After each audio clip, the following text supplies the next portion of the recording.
নমস্কার বন্ধুরা, রান্নাবাটি খেলায় সকলকে স্বাগত জানাই।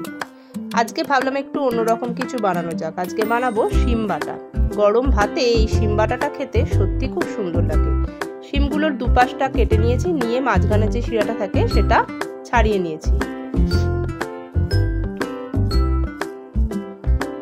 এবার শিমগুলোকে ভালোভাবে জলে ধুয়ে নেব, নিয়ে একটু ভাপিয়ে নেব।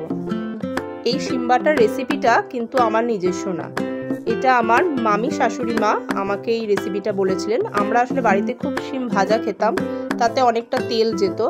সেই জন্য এখন যেহেতু ওয়েট লস জার্নির মধ্যে সবাই আছি, সেই জন্য উনি বললেন যে একটু শিম বাটা বানাতে। এটা তাই ওনারই রেসিপি। শিমগুলোকে ভালোভাবে সেদ্ধ করে নিয়েছি, মানে হালকা ব্লাঞ্চ করে নিয়েছি। এবার নিয়েছি ধনে পাতা, কাঁচা লঙ্কা, 4-5 কোয়া রসুন, কালো জিরে আর নুন, আর চাইলে একটু মিষ্টি দিতে পারেন। এই যে সব কিছু উপকরণ একটা মিক্সচার জারে নিয়ে ভালো মতো করে ব্লেন্ড করে নেব। কিন্তু যখন ব্লেন্ড করব তখন একটু জল দেব না, মানে এটা একটু খুব পাতলা হবে না, থকথকে মতো হবে। বেশি পাতলা হয়ে গেলে সেটাকে পরে গ্যাসে শক্ত করতে একটু সময় লাগবে, সেই জন্য খুব বেশি পাতলা করবেন না, একটু থকথকে মতো হবে। এবার কড়াতে অল্প সামান্য সর্ষের তেল নেব।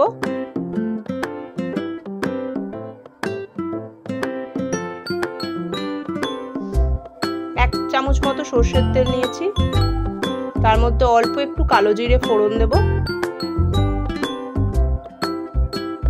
বাটার সময় তো কালো জিরে দিয়েছিলাম, তাও এখন একটু কালো জিরে ফোড়ন দিলাম।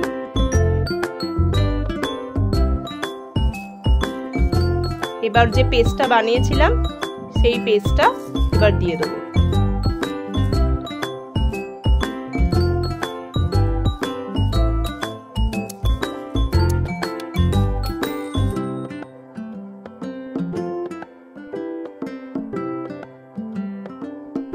দিয়ে ভালোভাবে এবার এটাকে নাড়তে থাকবো, নেড়ে এটা একটু খুব ঘন হয়ে আসবে, একটু শক্ত শক্ত মতো হয়ে যাবে, মানে জলটা অনেকটা শুকিয়ে যাবে। ভালোভাবে নাড়তে থাকুন, নাহলে কিন্তু তলায় কিন্তু ধরে যাবে।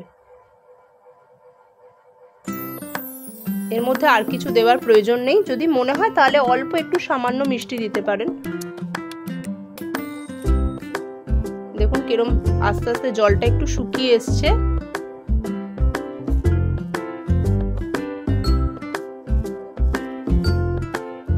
জলটা আস্তে আস্তে পুরো শুকিয়ে যাবে।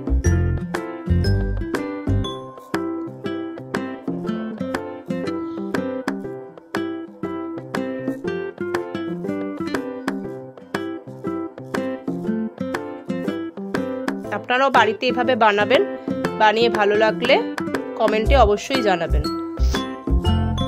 ভিডিওটা ভালো লাগলে লাইক, শেয়ার এন্ড সাবস্ক্রাইব করতে কিন্তু ভুলবেন না।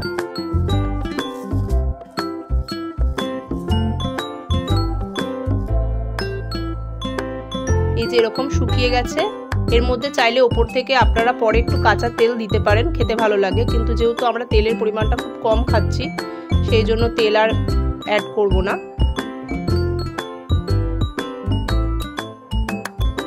এটা হয়েই এসছে, এবার এটাকে নামিয়ে নেব। এই যে ঠিক এইরকম হবে, খুব বেশি শক্ত না, মাখা মাখা মতো হবে। এটা গরম ভাতে খেতে কিন্তু সত্যি খুব সুন্দর লাগে। ভালো লাগলে লাইক, শেয়ার, সাবস্ক্রাইব করতে কিন্তু ভুলবেন না।